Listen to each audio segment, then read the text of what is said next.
My name's Doug Toohill, and I live here in Jupiter, Florida, with my wife of 37 years, and I have 6 adult children and a grandson who all live in the area, and we moved here in 2006. I was born and raised in New York on Long Island, and I was raised in the church, but it didn't catch. And by the time I was a teenager, I was not the least bit interested.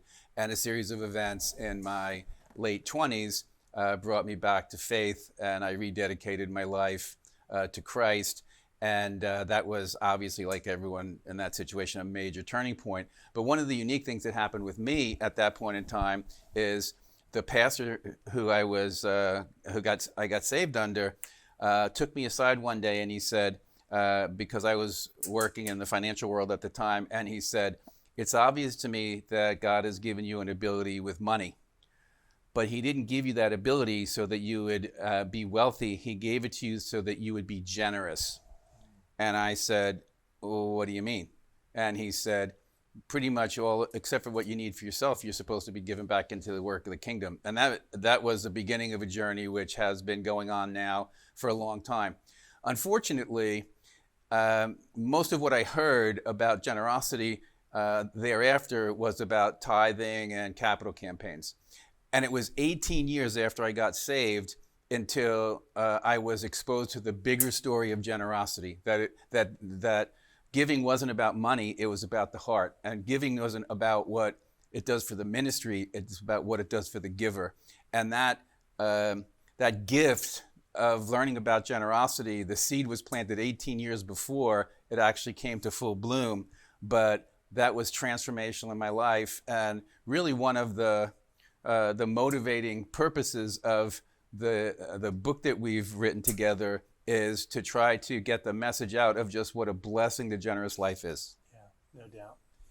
My name's Steve Scalisi, and I was saved at 16 years old. I grew up here in South Florida. I now live in Jupiter, and I'm married to April for almost 28 years. We have 3 daughters, Hannah, Abby, and Emma, and one son-in-law named Jake. And when you have 3 daughters and you get a son-in-law, it's a good day, man. So excited to have him as part of our family.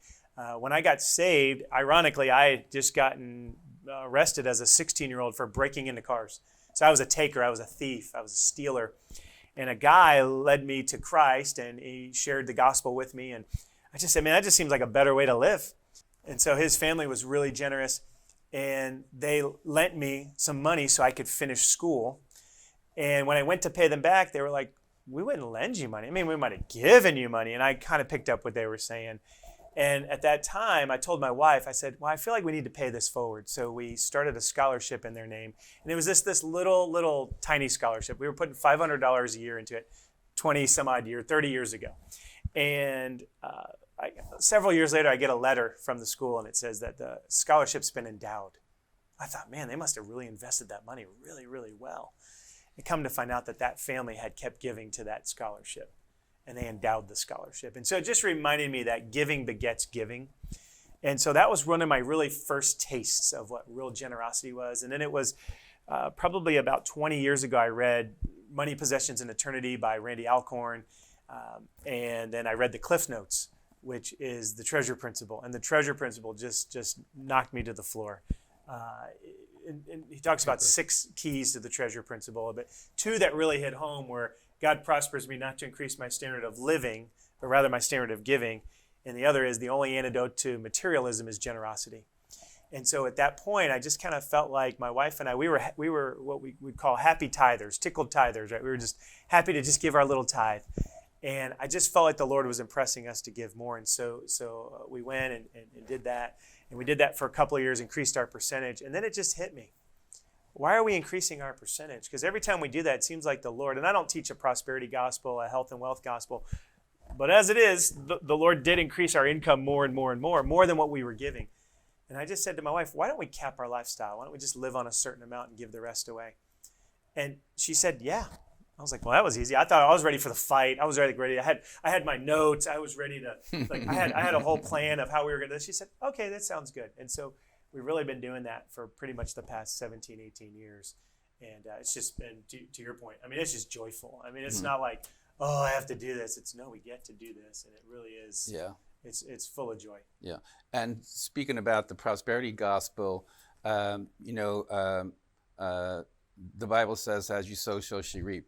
And uh, I think a lot of what the prosperity gospel does is it twists and makes the whole thing financial. Okay. But when you're willing to bless others, then blessings come your way. Like, as an example, Steve has a generous wife. I have a generous wife. The way that we actually met was the National Christian Foundation was looking to start in Palm Beach many, many years ago.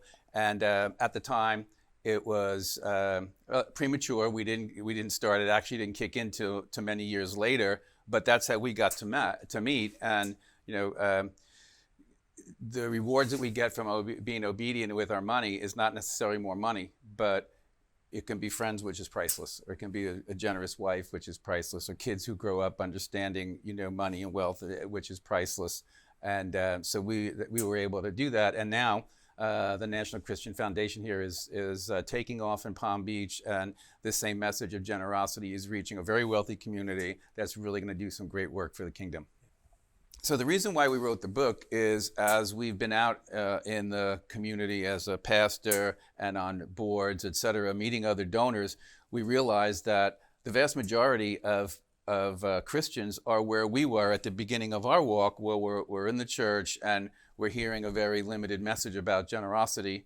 Not knocking the churches, but that's just the experience. And most, if not all, of the generous givers that we've met over the years are self-taught. They had to go out and find out how to do all this themselves, because it's generally not something that happens within the normal church experience or the normal supporting a ministry experience. So we realized that what we learned after the revelation about generosity, me 18 years and you 8 years, was very much a scarcity to other people in the body of Christ. So we decided to create a roadmap. How did we get from the day when we had that thought, maybe there's another way to look at money besides just tithing and capital campaigns, to where we are right now, where it's a very major part of our life? And so the way we put the book together was simply to say, if this is an area that you're interested in and you would like to find out how to grow to be excellent in the area of generosity and giving, that there's a roadmap for it, and the book is intended to be that roadmap. Yeah, I had a great question one time. Someone said, "Why this book?" There are, we know now, 1,000 great resources out there that we've viewed. This is just written differently. It's more storytelling. It's got 9 chapters. They're easy to follow. There's something about telling a story too. There's just something powerful about hearing other people's stories. We do leave the names out of the innocent or the guilty, Mm-hmm. and but what we want people to do is to be able to walk through this, and really, as you mentioned, Doug, is having there are going to be certain areas that are going to really strike a chord with some people. And I go, man, I want to do that with my family. I want to do that personally. I want to do that for that ministry. And so what we're just really hoping to do is just inspire, to encourage, to really raise the tide of generosity. And so we hope that as you follow along in the book, that you'll experience that generous life. The way that the book is structured is we have the 9 chapters on 9 areas that are helpful in developing in this area as a donor, as a giver, and as a family. And each of those chapters, we have the biblical references, the biblical foundation for the teaching.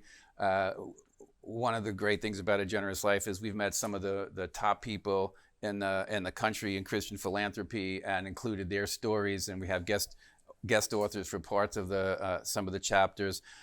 But the most important part is, for those who want to pursue, each chapter has questions and a blueprint for how to actually implement what we talked about in that chapter with your family. So if the reader goes through these 9 chapters and answers those 9 sets of questions, they're literally at a point where they can say, this is what people with 35 and 25 with 60 years of experience have said. If you are doing these things, you're going to excel in giving and generosity. And it's a family strategy that is ready to go out into the marketplace and to be implemented in a very powerful and effective way. And so really what Doug and I hope to do is to spark a conversation after each and every chapter.